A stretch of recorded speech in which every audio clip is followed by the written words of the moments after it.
soñaron con ser campeones del mundo y lo hicieron realidad.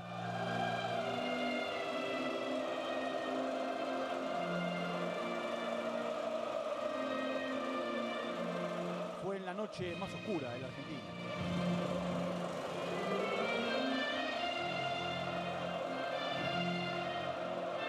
Cuando las libertades estaban secuestradas.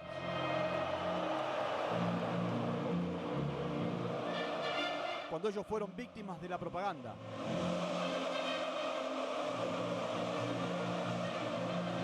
Cuando el único motivo de festejo fue el fútbol.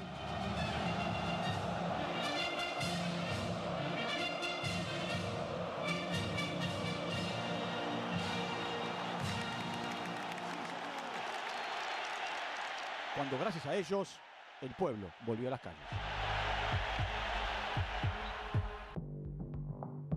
Desde aquella final mundialista en 1930, con victoria uruguaya en el centenario de Montevideo, el fútbol argentino y los gobiernos de turno fracasaron una y otra vez en el intento de organizar un mundial.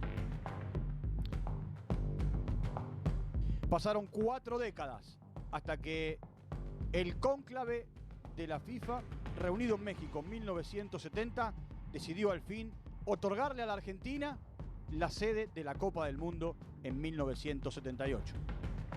Paradójicamente, mientras Brasil se adjudicaba definitivamente la Copa Jules Rimet, Argentina encontraba un motivo de festejo a pesar de ni siquiera haber disputado un mundial tras la eliminación sufrida a manos de Perú. Pero entre México 70 y Argentina 78 hubo una parada. El Mundial de Alemania en 1974, donde el albiceleste ganó solo un partido. Fue 4-1 frente a Haití en el Estadio Olímpico de Múnich. Yasalde, Houseman, ¡gol!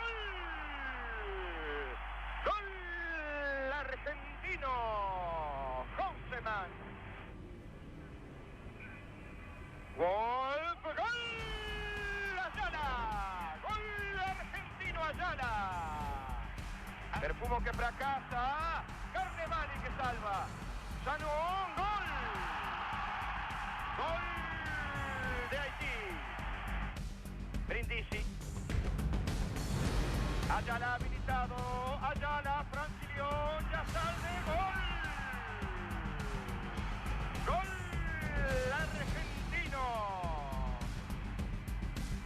Remate de Ayala, otra vez Francilión y Yasalde que llega al rebote. Argentina 4, Haití 1. Yo seguí la gira previa del Mundial 74. Fui a París a ver el equipo, pues me regresé a Bélgica y fui a Rotterdam, donde ahí me reúno con el cuerpo técnico, el polaco Cap, José Baraca y Víctor Rodríguez, y el asesor era el Nene Real. Y bueno, ahí Víctor quería que yo le comentara cómo jugaba Holanda, le expliqué los movimientos. Qué baile nos dieron. Claro, y me acuerdo siempre, Víctor era un hombre, los otros dos muchachos también, pero Víctor era un hombre muy inquieto, y me dijo, pero ese fútbol no existe, Sapo, me dice. Yo lo quería mucho porque cuando yo debuté en la primera Independiente, yo tenía 18 años y ya eran gente de edad de 27, 28 años, 29. Y le dije, bueno, lo vas a ver a la tarde. Le expliqué los movimientos. Tenían un conocimiento del flaco Cruyff, pero no conocían a Nesken, a Rep, a Resime, a Kroll, a Subrin. Y bueno, se llevaron una sorpresa. Holanda goleó a la Argentina 4-0 en el primer partido de la segunda fase. Después, la caída iba a ser frente a Brasil por 2-1 y la despedida con un pobre 1-1 frente a Alemania Democrática. La Argentina se queda afuera del Mundial de Alemania y se produce una reconstrucción en el fútbol argentino. Desde la AFA llaman a Menotti. Acá no se trata de un fútbol o de otro, sino que con honestidad respetar las convicciones. Yo tengo mi convicción, la voy a defender a muerte. Este es el fútbol de Huracán, este es el fútbol que quise siempre, este es el fútbol que quiero para mi país. Si se da o no, no sé, pero en eso estoy luchando. Menotti venía de ser campeón con Huracán, bueno, y él arma un equipo de trabajo entre los que vos estás. Bueno, el grupo de trabajo oficial de él siempre fue el profe Pizzarotti, que en paz descanse, y Rogelio Poncini, ¿no es cierto? Ese fue el grupo de Hugo Doré, que era el kinesiólogo, y el caso mío, yo venía de vivir en Europa 8 años, de ver el fenómeno del Ajax y de la selección holandesa. Vivía a 100 kilómetros de Ámsterdam. Y entonces yo le dije que, mirá César, yo hace muchos años que estoy fuera del país y no, pero vos venís y colaborás, lo que vos digas, lo que vos... Y bueno, yo nunca cobré ningún sueldo en los 8 años que yo colaboré con el Flaco, nunca cobré un sueldo de la Asociación del Fútbol Argentino, ni de nadie, porque a mí me pagaban los clubes. Me pagó Talleres de Córdoba 3 años, Rosario Central, Loma Negra, porque quería tener libertad. Y lo mío fue, se lo aclaré bien a César, digo, mira César, yo voy a hacer una inversión deportiva. Y bueno, la verdad que lo aproveché con creces porque lo aproveché una cabeza gigante de Menotti, con una cabeza abierta al mundo. ¿Por qué digo que era una cabeza importante fue para el fútbol argentino? Porque él, cuando le ofrecen la AFA, le ofrecen por 1 año y él dice que no. Y él pone una cosa que fue un antes y un después. Pone los contratos de 4 años. Y lo discutió, lo debatió como 2 o 3 meses, y hasta que logró el contrato de 4 años. Ya de cara a la Copa del Mundo de 1978, César Luis Menotti hizo su debut como entrenador con el seleccionado argentino. Fue el 12 de octubre del año 74. Fue frente a España y el partido terminó 1-1.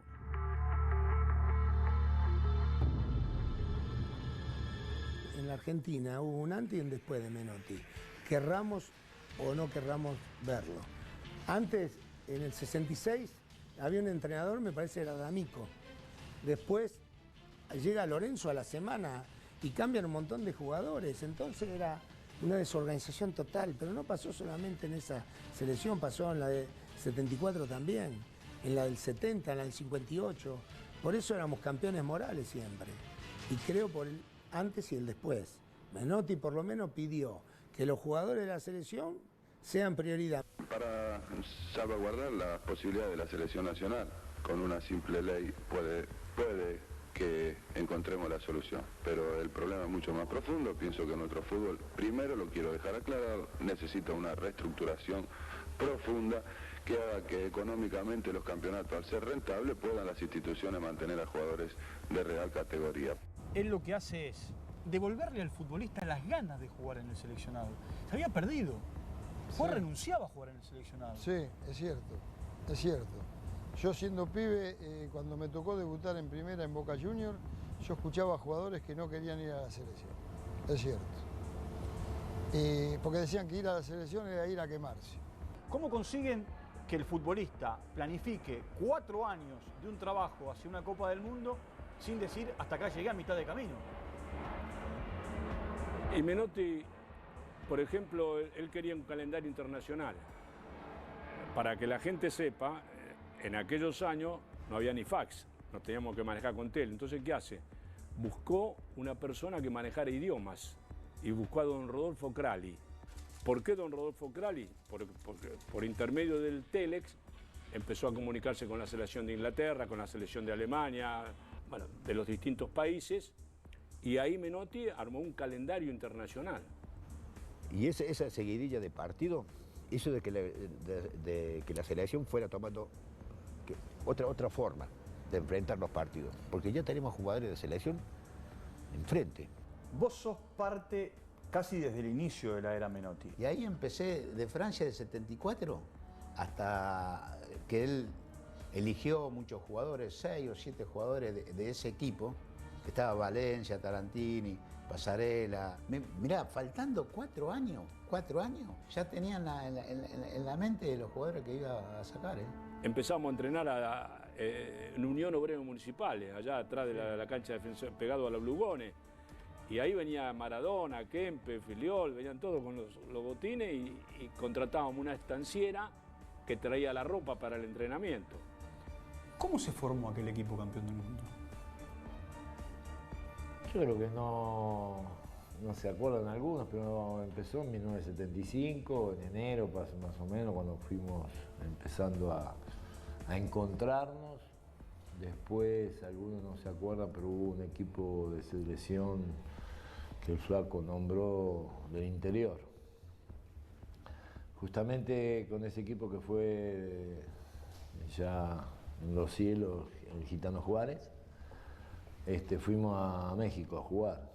Jugamos un cuadrangular allá, y ahí, bueno, conocí a Valencia, Suárez. Pasaste por todas las etapas, desde el equipo en Toulon, la selección del interior, los partidos en la cancha de Boca y, por supuesto, coronándolo con la Copa del Mundo. Han sido todas sensaciones muy, muy lindas realmente que, bueno, cualquier jugador, y más yo del interior y siendo de Jujuy, jamás pensaba eso. Yo jugaba para Racing de Córdoba. Cuando me llega la citación para integrar una de las 4 selecciones que armó César, que fue la selección del interior, de la cual yo fui parte, la verdad que me sorprendí porque nunca me imaginé de que fuera a ser convocado para una selección. Se me viene un montón de recuerdos en este momento y se me viene la selección del interior, la reunión en Salta con jugadores de distintos lados. Nos convocó en Salta, nos juntamos ahí, todo este grupo, para trabajar y para empezar a delinear un poco el camino que iba a recorrer la selección mayor después. Leo, te toca debutar en la selección y ese día haces 3 goles. Yo creo que a partir de ese momento Menotti me empezó a mirar con otros ojos, tal así que se armó la selección para los Juegos Olímpicos, fútbol, y de ese grupo que fueron algunos. Y a mí me dijo, lo quiero ver con la mayor, por eso no lo pongo en este grupo. Bueno, yo enseguida después pasé a River, la cosa cambia, porque yo en Unión hice un montón de cosas iguales que en River, o tal vez mucho mejor debido a lo que era Unión, ¿no? Que era un club de los chicos. Año 1975, Estadio Centenario. Sí. Argentina-Uruguay. 3-2. Allí ese fue tu debut con Menotti como técnico. Sí, capitán. Porque dijo, nene, lo quiero como capitán. Bueno, y quiero que sea el ejemplo de los chicos. ¿Sabes dónde laburábamos? Acá en Imos. Y bueno, quiero que sea el ejemplo de todos los chicos, qué sé yo, que se reflejen en usted. He tenido un año impresionante cuando cortamos la mala racha de los 17 años y 18 años de no salir campeón. Ustedes tenían toda una situación, ¿no? Ahí, entre River y el seleccionado. La prioridad, o qué era prioridad. Sí, lo que es cierto que el éxito que tuvo César en todo el proyecto que él le había dado a AFA, estaba basada en eso, justamente, en que la selección tenía que ser prioridad número 1 en todos los aspectos. En la primera convocatoria que hace Menotti, César, es Filiol. Y estoy con Filiol. Filiol después hubo aquel famoso, 3 jugadores de River se fueron a la Copa Libertadores, 2 se quedaron, caso de Luque y Pasarela. JJ, Alonso y Filiol se fueron a la Copa Libertadores. Dejan un poco la selección, que se juegan los partidos como si fuera la Copa América, era ida y vuelta. Y ahí voy con Balay. Yo estaba en un Colón de Santa Fe cuando fui a la selección por un conflicto que hubo entre River y jugadores de River y la selección. Había un partido en Uruguay y el Pato no podía ir. Filiol no quedó afuera por su capacidad, por lo que era como arquero. Después de estar 75 afuera, 76 y todo el 77. Sí, me perdí 3 años de trabajo, obvio. En la época mía, los dirigentes me mandaron a hablar si me quedaba a jugar la Copa Libertadores con Independiente o iba a Toulon. ¿Te acuerdas que? 75. Que fue la selección que después casi toda llegó al Mundial. Sí, sí. Entonces fui a hablar con Menotti y le dije que me quería quedar a jugar la Copa Libertadores y estuve casi un año fuera de la selección. Lo que pedía Menotti era una cosa imposible, porque vos no, a mí, yo estoy jugando en River, ellos se tienen que reunir los dirigentes y los dirigentes o el técnico de la selección para hablar, y tienen que decir si nos quedamos. O vamos a jugar a Rusia, que fue después el Loco Gatti, fueron ellos. Yo no fui porque, bueno, digo, tienen que decidir los dirigentes, nosotros que tenemos que decidir. Tanto River como Boca tenían compromisos de Copa, y en el momento que tenían que intervenir no intervinieron, dejaron como que los jugadores decidieran, y por ahí uno se equivocó o no, pero no teníamos nada que ver nosotros.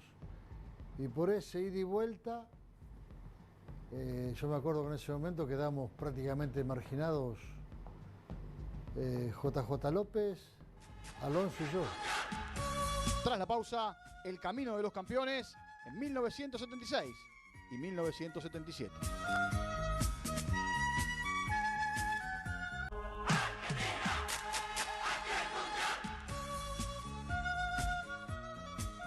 En 76 aparece Gatti, ya no es convocado Filiol. Y todo el 76, si te acuerdas, bueno, en la famosa gira por Europa y todo, jugaba Gatti. Sí, con la nieve. El loco tomaba, no sé si whisky o cosas, pero para calentarse, dice. Pero era una cosa impresionante, ¿eh? El famoso partido del loco Gatti con pantalones largos, que era una novedad para todos los europeos. ¿Esa gira los marcó? ¿Esa gira por el este europeo? Yo creo que de alguna manera nos dio la fuerza para comenzar a tener una idea fija de qué manera de jugar. En la cual César, sin ninguna duda, aprovechó el momento y le dio más fuerza con la idea que él tenía y llevarla adelante. Indudablemente, en la medida de que nosotros íbamos jugando, él iba viendo los jugadores que se adaptaban más fácil a lo que él quería, y me imagino que ahí iba armando en la cabeza no solo el equipo, sino el grupo. No estábamos acostumbrados a ir al exterior, a ir a jugar, a ver otra manera de enfrentamiento a otros rivales, ¿no? Características como era Polonia, Hungría, el caso de, como decís bien, en Kiev, en Rusia. El 20 de marzo de 1976, la selección argentina se enfrentó a la Unión Soviética en la fría ciudad de Kiev. Más allá de ser recordado por el partido de Hugo Gatti con pantalones largos en la nieve y por el entonces arquero de Boca como gran figura, en aquella presentación la Argentina ganó 1-0 con gol de Mario Alberto Kempes. Argentina festejó aquella victoria, aunque solo 4 días más tarde la historia del país iba a cambiar de golpe. Se comunica a la población que a partir de la fecha el país se encuentra bajo el control operacional de la Junta Militar. Se recomienda a todos los habitantes el estricto acatamiento a las disposiciones y directivas que emanen de autoridad militar, de seguridad o policial, así como extremar el cuidado en evitar acciones y actitudes individuales o de grupo que puedan exigir la intervención drástica del personal en operaciones. Firmado Jorge Rafael Videla, Teniente General, Comandante General del Ejército. Emilio Eduardo Acera, Almirante, Comandante General de la Armada. Orlando Ramón Agosti, Brigadier General, Comandante General de la Fuerza Aérea. 24 de marzo de 76. Exacto. Día nefasto para la Argentina. Comunicado número 22 de la Junta Militar. Se comunica que en la fecha han sido suprimidos los espectáculos públicos, tales como cinematógrafos, teatros, actividades deportivas, culturales, etc. Firmado Videla, Macera y Agosti. Ese mismo 24 de marzo, en Chorzów, la selección debía enfrentarse con Polonia.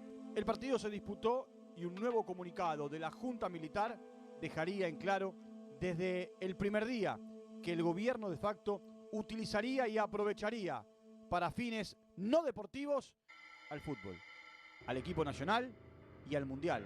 Se pone en conocimiento público que se ha exceptuado de la transmisión por cadena nacional de radio y televisión la propalación programada para el día de la fecha del partido de fútbol que sostendrán las selecciones nacionales de Argentina y Polonia. Fue el comunicado número 23 de la Junta Militar. Las tapas de los diarios al día siguiente estaban dedicadas a la nueva situación política, aunque, por supuesto, también involucraban la importante victoria de la Argentina en Polonia. La gira del seleccionado tuvo su recorrido por Europa y el 27 de marzo cayó 2-0 ante Hungría en Budapest. Luego viajó a Berlín y el 30 de marzo también jugó un partido amistoso frente al Hertha. Leopoldo Luque abrió la cuenta a los 6 minutos de la primera etapa. Más tarde, Ricardo Lavolpe salvaría al equipo argentino al atajar un penal. Pero de todos modos, los alemanes darían vuelta al partido y terminarían ganando por 2-1. La última parada de la gira sería en Sevilla, para un 0-0 olvidado rápidamente.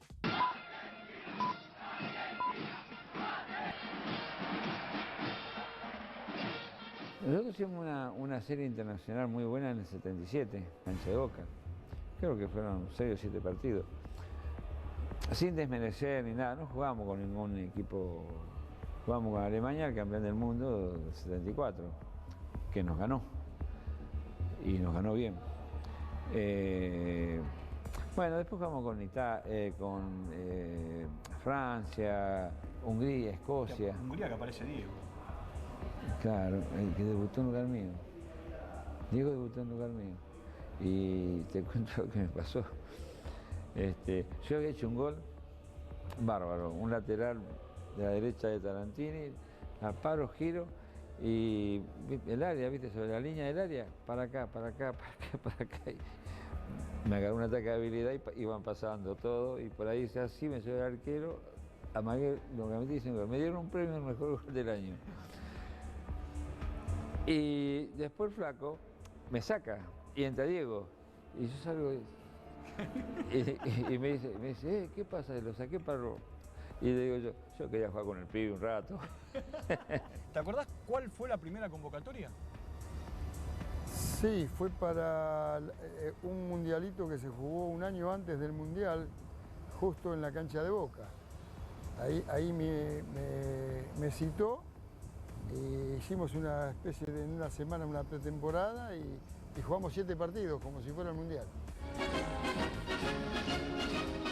Un clima de verdadera fiesta que reconoce pocos antecedentes vivió esta multitud que colmó las instalaciones del estadio de Boca Juniors. Allí se había dado cita para ver debutar frente a Polonia a nuestra preselección nacional de fútbol en su serie de 7 partidos amistosos preparatorios del Mundial 78. Poco se hizo esperar la primera emoción, nada halagüeña por cierto para nuestra afición. Y en jugada dudosa, el equipo polaco ponía el 1-0 por intermedio de Lato.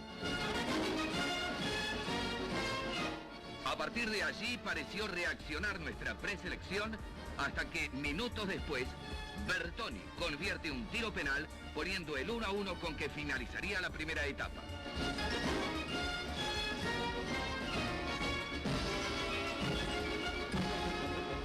Netamente superior en calidad resultaron los 45 minutos restantes. El mejor dominio de pelota y la neta diferencia de individualidades demostrados por el equipo argentino dieron sus frutos con 2 goles anotados sucesivamente por Luque y nuevamente Bertoni. En síntesis, un 3-1 a nuestro favor para un partido que satisfizo en general a público y crítica. Elogio aparte merece la muy eficiente organización del espectáculo que demostró una vez más la capacidad y seriedad con que trabajan las autoridades del ente autárquico del Mundial 78. Y él se sienta contigo, ¿en dónde y en qué momento para decirte, Jorge, mirá, mire, yo quiero que usted juegue de lateral? Y eso fue después de un partido que jugamos con Alemania en la cancha de Boca, el cual perdimos 3-1 creo. Ahí me saca y fue el momento que lo cita o lo trae a Piazza, que después tiene el accidente la familia de Piazza y se tiene que ir. Y aparece Galván. En un momento dado yo le pregunto a él cómo queda mi situación, porque era un momento también de decidir quiénes eran los que íbamos a quedar. Todavía no estaba definido los 22 que iban a quedar. Y él no, me dijo que yo iba a ser parte de los que iban a jugar. Y en ese momento él me comenta la posibilidad de jugar de 4. Y yo lo que le digo es que yo no tengo ningún problema, ya que yo había jugado de 4, de 3, los puestos no tenía ningún problema, pero que el que tenía que tomar la decisión era él. Entonces que me viera en las prácticas y después tomara la decisión, yo no tenía problema. Y bueno, fue así. Empecé a practicar de 4, él me vio en las prácticas y ahí tomó la decisión definitiva. Holbeck, Schuss und Nachschuss an die Latte und Kopfball im Tor.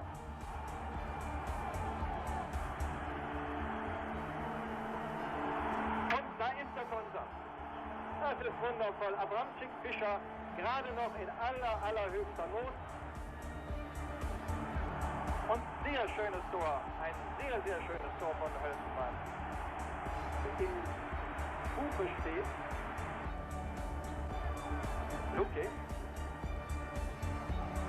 Luego de la derrota ante los alemanes campeones del mundo, la serie de partidos disputados en la Bombonera, durante 1977 continuó con la visita de Inglaterra el 12 de junio.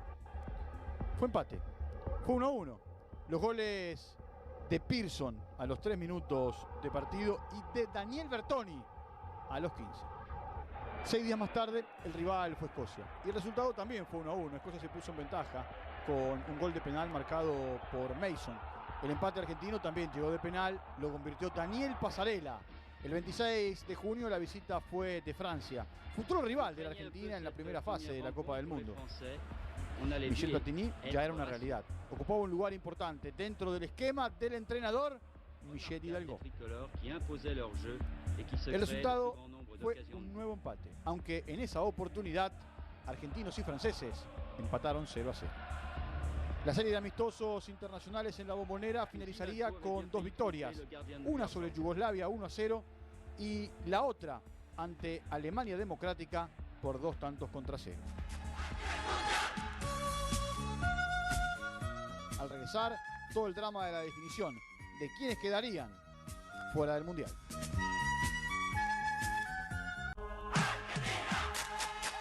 Ya está definitivamente confeccionada la lista de jugadores que va a utilizar Menotti en el Campeonato Mundial del 78.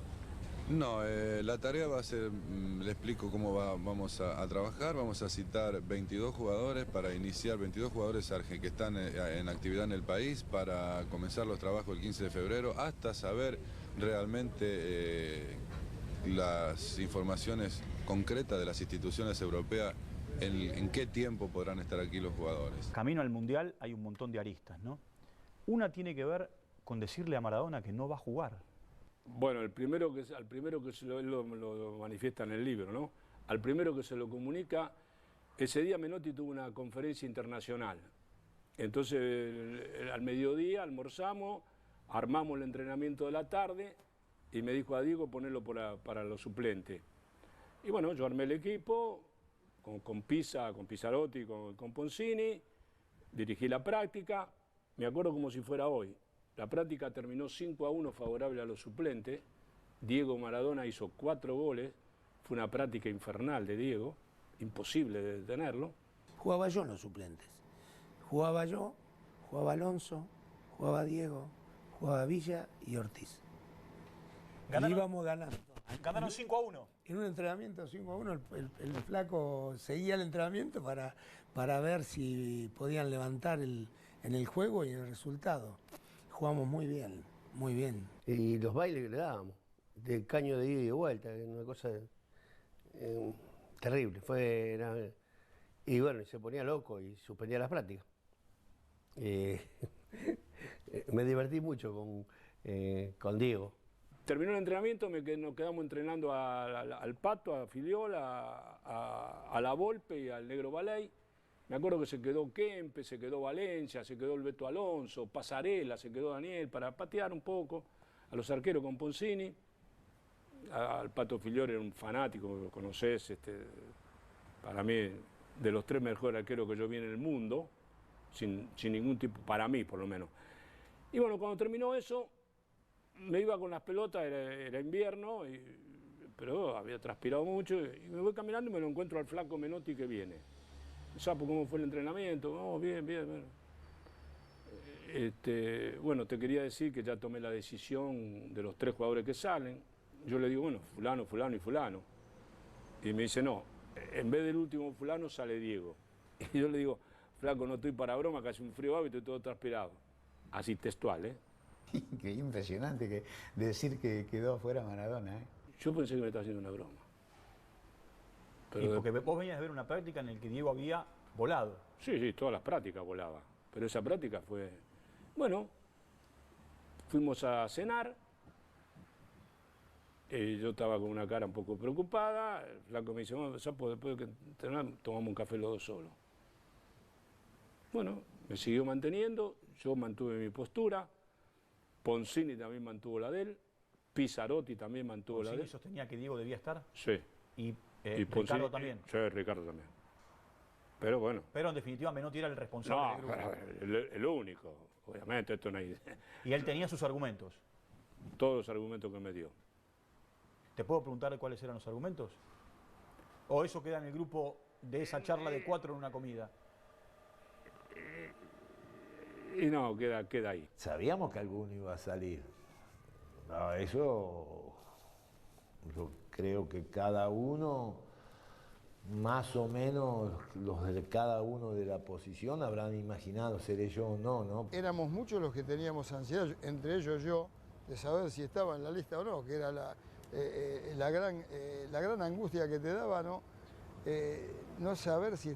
Porque había 14, 15 muchachos que estaban confirmados, sin decírselo, o si se los había dicho personalmente, no sé, pero estaban confirmados y uno lo veía. Ahora, el resto de esos, del resto salían 3. ¿Cómo temblaba la Rosa? Era una cosa de loco, me limpia todo, no te limpia, quédate tranquilo, yo le decía. Y él porque estaba con Maradona y lo eligió a él. ¿En algún momento vos temiste que Menotti diera tu nombre? Y yo hasta que no me confirmara, siempre tenés en el fondo una duda. Sabía que por las posiciones que ocupábamos, nosotros jugaba Gallego de 5, el 8 acá, que era Ardiles, y Kempes terminó jugando, que también jugó Valencia, y Villa y Alonso jugaron más adelante, como un enganche con 3 puntas. Alonso, La Rosa, Valencia y Villa. Sí. Y Maradona. Ahora... Es decir, dentro de esa posición sabía que unos no era muy factible que saliera, ¿no? Fue la decisión para mí la más difícil de todas. En los 8 años nunca lo vi a Menotti intranquilo en tomar una decisión. Tampoco no es Dios, pero era un tipo muy pensante, sigue siendo un hombre muy pensante. Y bueno, el debate duró hasta las 4 de la mañana. Ahí sí fue entre él y yo. Para ver si Diego estaba o no en la lista. Exactamente. Le decía, no. Inclusive yo le dije, políticamente, hasta estratégicamente, nos estamos equivocando, flaco. Porque si no llegamos a ser campeón del mundo y dejamos a Maradona afuera, va a ser muy difícil explicarle a la prensa, a la argentina, a la fanaticada argentina que Diego no estuvo en este mundial. Lo que venía era Diego, era la esperanza, era el futuro, era la proyección, era el jugador que ya empezaba a ser convocante por su juego, por su aparición, era el futuro. Me hablaba del banco, si Diego está en el banco, la gente empieza a decir Maradona. Entonces yo la respuesta que le di, los que están adentro, si no saben bancar esa responsabilidad, ahí fui terminante. no están para jugar en la selección argentina. Primero lo debate con ustedes, o les dice cuál es la decisión. El segundo paso es decirle a Diego, Diego, no vas. Eso fue al otro día. Al otro día almorzamos, almorzamos temprano porque era invierno, entrenábamos a las 3 de la tarde, me acuerdo como si fuera hoy, en la segunda cancha de allá de la Fundación Salvatori. Nosotros teníamos la canchita que entrenábamos ahí, pero era chica y había a 5 kilómetros en la quinta de Derqui, en una quinta, una con las medidas de la cancha de River. Allá íbamos a hacer fútbol cuando hacíamos tipo oficial y después los demás trabajos los hacíamos ahí. Todavía los jugadores no sabían, pero en una compulsa así entre los jugadores, Pizzarotti que dormía con ellos, nosotros dormíamos en una casona con el Flaco, con Poncini, con Doré, con Moure, el administrador, bueno. Y Pizzarotti dormía con los jugadores en la otra casa. Bueno, yo le seguí debatiendo, fuimos caminando hasta allá. Lo cuento esto porque lo contó en el libro. Nos paramos y yo le insistí, y ahí sí el Sapo, déjame de embromar. Sí. Y la primera vez que yo le vi, transpiraba acá, porque el Flaco no tiene bigote, lo vi transpirar, lo vi, o sea que era una duda. Y entre los jugadores salían los 3 nombres, que obviamente el tercero me lo guardo, los otros 2 lo conoce todo el mundo. Y le digo, Flaco, mirá que faltan 200 metros, le digo. Y ahí fue cuando él me manda a la Quinta del Diablo. Bueno, ahí no dije más nada. Fue muy doloroso. Íbamos todos a la charla y sabíamos que se quedaban 3 compañeros nuestros en el camino. Fuimos allá, nos sentamos en el medio. Bueno, hoy voy a pasar la lista. Bueno, lo que dijiste vos. Es más fácil decir los que van a quedarse afuera que decir los que van a quedar. Estaban los 25 jugadores, el doctor Oliva, Ricardo, Pizzarotti, Poncini, Menotti y yo. Y yo me acuerdo de la imagen del Flaco con el Gitén y el encendedor acá. La típica del sentado en la pelota. ¿A quién es el primero que le dice, usted no va? A Botanís. A Lito. Le dice Lito, Humberto. A Bravo. A Bravo. Sí. Y hace una pausa. Y yo me acuerdo como si fuera hoy también, porque Diego estaba como todo el mundo conoce. Diego, cuando se sentaba arriba de la pelota, tenía esos ojitos que hacía así. Ustedes ven cualquier foto de Diego joven. Sí. Y Diego estaba sentado allá, justo estaba en diagonal donde estaba yo. Allá estaba Diego, estaba con los ojitos allí. Y Diego dijo. Hubo un silencio ahí. Total. ¿Y la cara de Maradona? Se transformó, salió corriendo. ¿Se fue? Corriendo. Se hizo un silencio.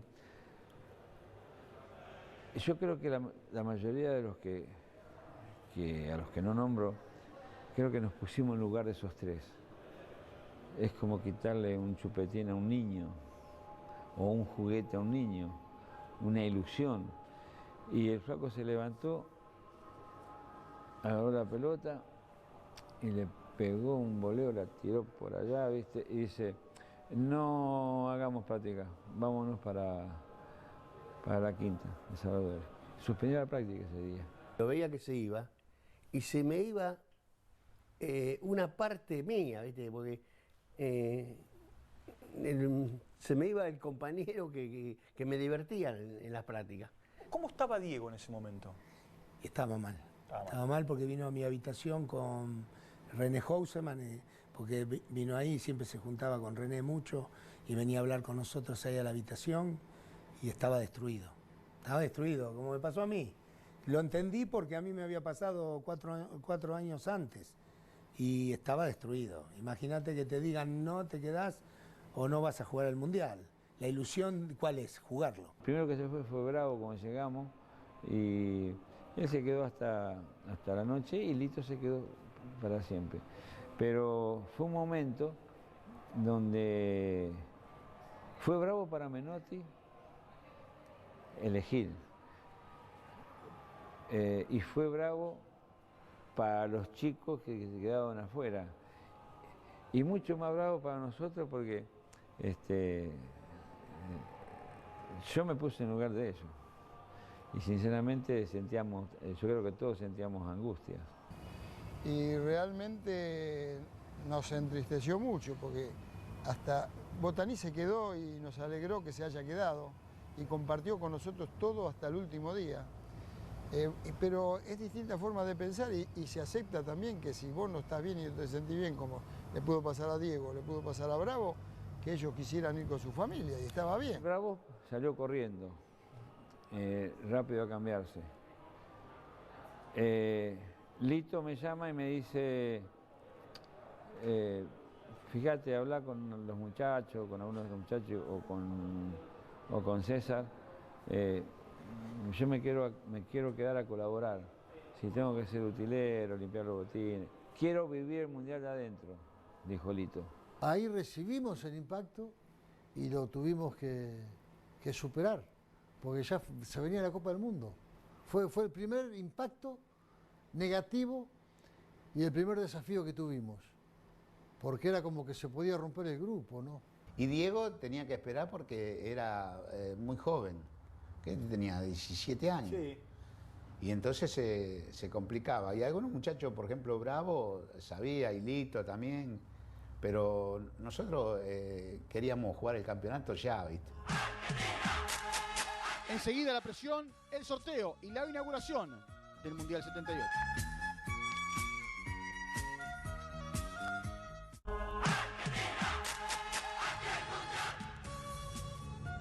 El 14 de enero de 1978, desde muy temprano y bajo estrictas medidas de seguridad, todo se iba preparando para el sorteo de lo que iba a ser el fixture del torneo.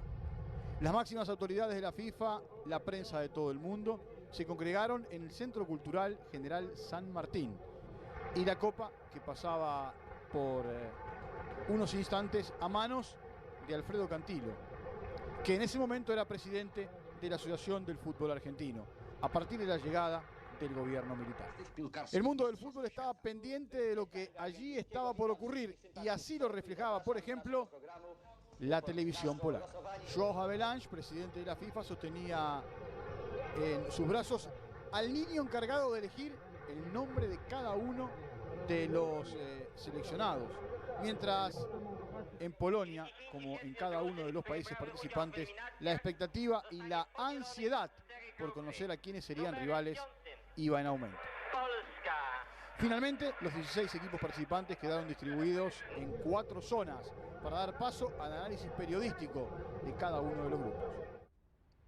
El Mundial de Argentina 1978 estaba cada vez más cerca. Los sueños genuinos de un grupo de jugadores y de su cuerpo técnico debían soportar mucho más que la presión de millones de hinchas. Llegar a la final era casi una obligación, porque se jugaba en casa. Todo estaba en marcha, solo restaba prepararse y aguardar por la inauguración. Parque Avellaneda, estos Bajo Flores. Aquí, hace exactamente 40 años, o quizá un poco más, ahora lo vamos a chequear con los protagonistas, empezaba a prepararse lo que iba a ser la inauguración de la Copa del Mundo Argentina 78. Y por supuesto, ellos son parte de lo que fue aquella inauguración.